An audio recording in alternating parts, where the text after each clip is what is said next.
Action!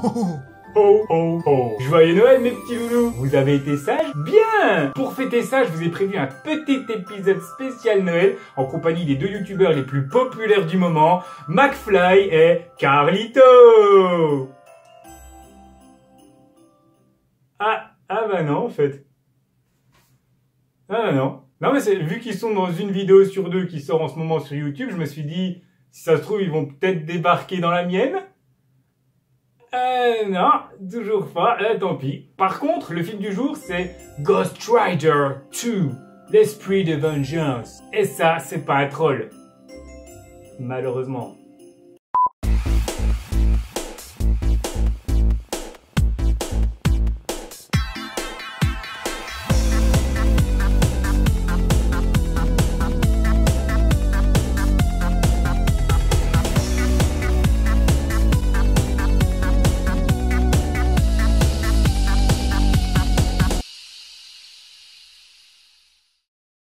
Ok, alors le film commence avec un prêtre alcoolique du nom de Moreau, qui se rend dans le monastère le plus what the fuck de l'histoire des monastères.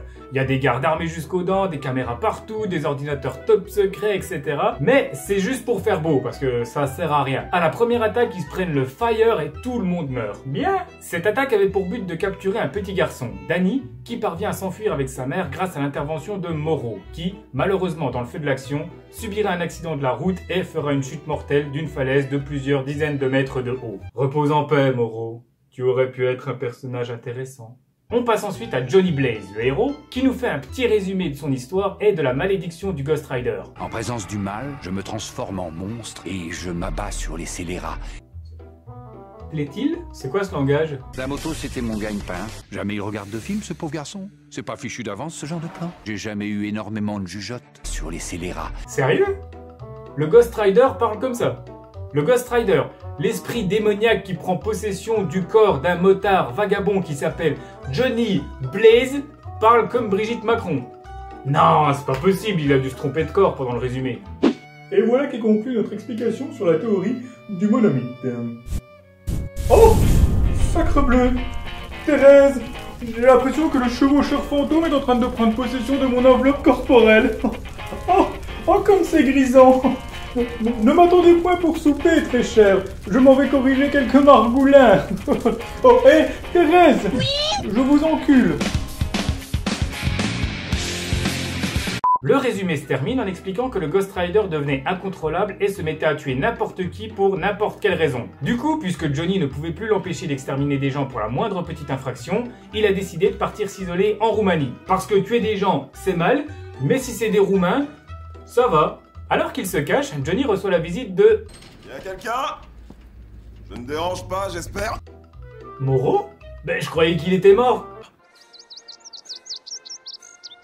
Ok, d'accord. Le film en a déjà plus rien à foutre, ça part sur un cartoon. À la fin, le méchant va perdre en glissant sur une peau de banane et les personnages vont faire des têtes de dessins animés rigolotes, c'est ça?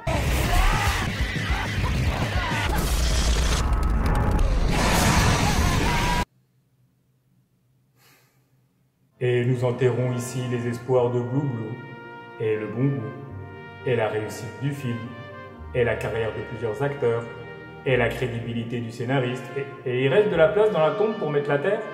Bon ok, le film commence mal pour moi, mais on va se forcer. Moreau est venu trouver Johnny parce qu'il a besoin qu'il utilise ses pouvoirs pour retrouver Danny, l'enfant du début.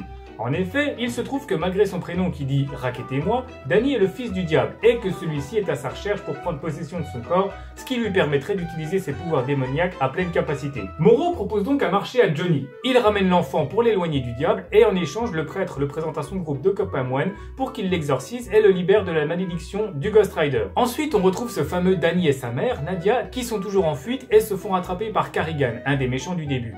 Mais pas de panique, car on voit enfin débarquer le Ghost Rider.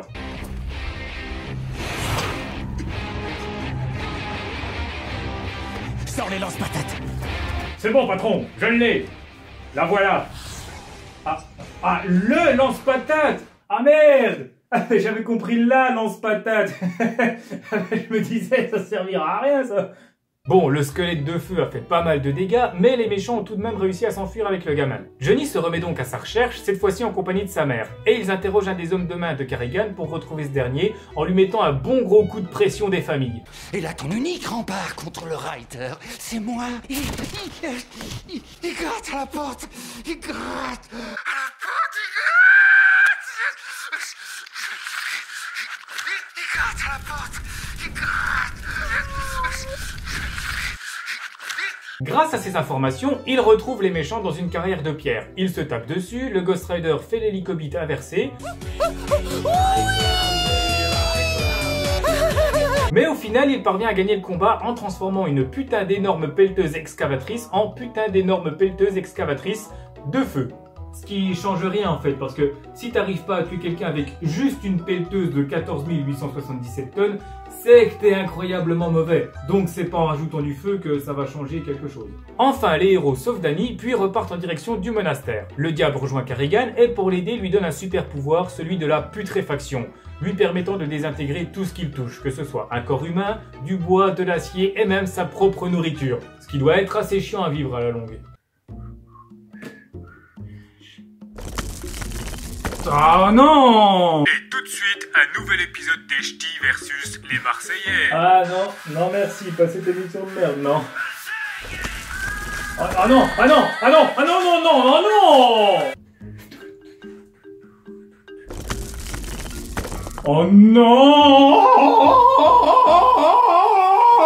Finalement, après un long voyage, les héros arrivent au mystérieux monastère où ils sont accueillis par Christophe Lambert, qui visiblement a dû faire une soirée la veille et s'est fait bisuter par ses potes pendant qu'il était endormi. Oui, oui, oui. Oh, ma tête. Hein? Quoi? Oh, bonjour. Excusez-moi, c'est hier avec les frères bénédictins, on a fait une soirée, on s'est déchiré. Je sors tout juste du coma. Bah quoi? Malgré leur tête de méchants, les moines, qui ont l'air méchants, prennent l'enfant et extirpent le Ghost Rider du corps de Johnny comme promis. Du coup, il est bien content que ces moines avec un air méchant aient tenu parole, et il sort tout joyeux pour dire merci à ces étranges moines avec des têtes de méchants qui sont en train de prendre soin de l'enfant avec leur tête de méchants. Et oh! En fait, les moines, c'était des méchants! Ah bah putain! Leur plan, c'était de mettre la main sur Danny afin de le tuer pour que le diable n'ait aucune chance de prendre possession de lui. Et Johnny ne peut plus intervenir sans ses pouvoirs et est donc emprisonné avec Moreau et Nadia, laissant Danny dans une situation incertaine. Petit, je veux pas te faire peur avec ton avenir, mais Danny, c'est pas brillant. Allez, merci, salut! Abonnez-vous! Mais ne t'inquiète pas, cher enfant sans charisme, car voici que Carrigan arrive pour faire pourrir tous les moines, te re-kidnapper, pour enfin te livrer au diable. Bon du coup si, inquiète-toi quand même un peu. On fait un saut dans le temps pour retrouver Johnny, Moreau et Nadia, qui étaient en prison, mais qui sont plus en prison, on sait pas comment. Le film s'en fout, le scénariste aussi s'en fout, les acteurs s'en foutent également, tout le monde s'en fout en fait. Donc on va pas se poser la question non plus. Ils sont sortis de prison, c'est comme ça, c'est la vie. Ils décident bien sûr d'aller sauver Danny et Moreau les emmène dans l'armurerie des moines. Parce que les moines ont une pièce remplie de flingues. C'est la vie encore une fois. Parce que faire la guerre, ça va super bien avec les 10 commandements. Pas la peine de courir, je vais te tuer! Tu ne tueras point. Oh pardon Seigneur. Non mais c'est cet enfoiré là, il l'a bien cherché. Tu ne médiras point. Ouais non mais... Nous, on veut juste récupérer le fils du diable, en fait. Le bien d'autrui, tu ne convoiteras point. Faut bien qu'on sauve le monde à un moment, à nom de Dieu. Tu ne blasphémeras point. Oh, c'est chiant, là! Oh, cette merde de moi. Une fois armé jusqu'aux dents, il retrouve le diable beaucoup trop facilement. Johnny récupère ses pouvoirs parce que fuck. Tous les méchants restants, donc 2 êtres surnaturels, sont éliminés vite fait bien fait. Et le Ghost Rider devient bleu. Pourquoi? Parce qu'apparemment, en fait, c'était Zarathos, un ange déchu qui... Oh, c'est le doigt. On s'en fout, totalement. C'est plus le moment d'apporter de la matière à ton scénario. Surtout si c'est pour pondre un truc sorti de nulle part aussi débile que ça. C'est trop tard, t'as raté ta chance, t'es nul.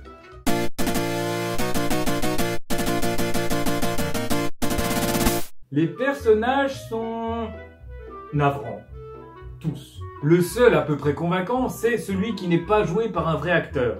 le Ghost Rider. Il a une attitude un peu nonchalante, un peu inquiétante, ça se prête bien à son apparence, je mets un bon point. Les autres, ça va du gamin sans aucune émotion. Je veux être kidnappé. Ah, l'acteur qui en fait des caisses. Mais, pour moi, le personnage le plus raté, c'est le diable. Merde les gars, on parle du diable, le roi des démons, le seigneur des enfers. Il y a un potentiel infini pour faire un bon méchant. Là, c'est juste un putain de monsieur normal inintéressant. Pourtant, même dans Ghost Rider 1, le diable avait certains pouvoirs. Il était diaboliquement malin, il pouvait prendre l'apparence d'un démon, être à moitié télépathe, disparaître et apparaître où il voulait. Là, il a besoin d'une pauvre seringue pour endormir un enfant et il peut pas prendre la fuite sans les clés de son Renault Touraine. C'est quoi ce chétan de merde là? Même Gilbert, mon voisin de 50 ans, fait des trucs plus incroyables. Oh, bonjour.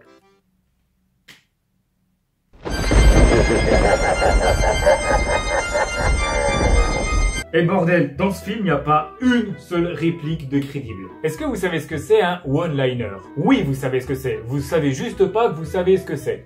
Un one-liner, c'est une réplique, une phrase précise dans un contexte donné avec un côté souvent sarcastique. C'est un peu comme un mot d'esprit, une punchline, une catchphrase. Voilà quelques exemples de one-liner pour vous aider à voir ce que c'est. Évite celle-là. Maintenant, ça va chier. Mais respect à tout en camon du con. Bah, ferme ta gueule! Hasta la vista, baby.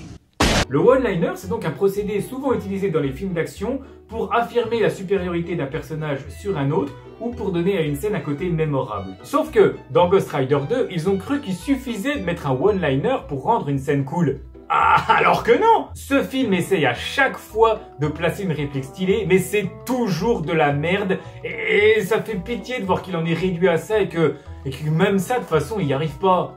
Un coup de bitume. Ça gaze? On a été d'enfer. Voilà. On parle des effets spéciaux? Non, parce que ils sont pas mal faits. Mais il y en a certains, j'ai pas trop compris pourquoi ils étaient là. Pourquoi le Ghost Rider pisse du feu? Pourquoi il tourne dans les airs après s'être pris une grenade flash? Pourquoi il y a des effets visuels de cartoon quand Johnny se transforme? On dirait que le monteur a découvert un nouveau logiciel avec plein d'effets visuels cool et qu'il a voulu tous les essayer dans le même film. Mais non! Faut réfléchir avant d'utiliser un effet visuel, savoir si ça va rendre bien, si ça va pas faire trop kitsch et si ça va apporter un réel intérêt à la scène. C'est pas parce que ton logiciel de montage te permet d'utiliser un effet visuel moche que tu dois forcément l'utiliser. Concernant le scénario, c'est creux, y a rien. Mais en plus qu'il y a rien, c'est raté. Les mecs ont réussi à rater du rien. Comprenez-moi bien, ils ont rien fait.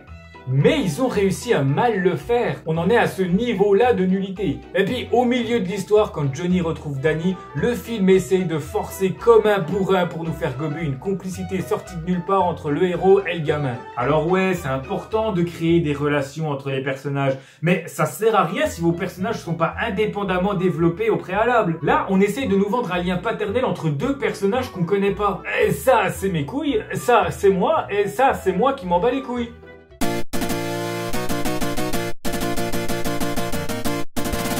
Waouh! Waouh, vous avez vu? À peine le temps d'un générique et j'ai moins de cheveux, moins de barbe et moins de gros boutons dégueulasses. Incroyable! On pourrait presque croire que j'ai oublié d'enregistrer la dernière partie et que je le fais 4 jours après.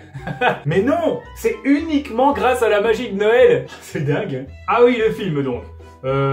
C'est de la merde. Dans le sens où il n'est pas du tout intéressant, que ce soit dans son scénario, dans ses personnages ou même dans sa continuité avec le premier film. Il y a des persos qui ont disparu sans raison, le Ghost Rider peut sortir en plein jour et le diable est passé d'un vieillard charismatique à un vendeur de kebab en costard. Je ne retiendrai de ce film que ses effets spéciaux et tout particulièrement la scène de la pelleteuse, qui est complètement badass. Oui, c'est très con, mais c'est ça la badassitude, c'est d'en faire des caisses. Et à ce niveau, une pelleteuse de feu, ça se pose là. Malheureusement, à moins que vous soyez très curieux, je vous déconseille ce film parce que 1h30 juste pour cette scène, ça fait long. Voilà, cet épisode spécial Noël qui n'avait aucun rapport avec Noël est à présent terminé. J'espère qu'il vous aura plu. Si c'est le cas, n'hésitez pas à vous abonner, à le partager, etc. Et sur ce, il ne me reste plus qu'une seule chose à vous souhaiter. Merry Christmas, motherfucker!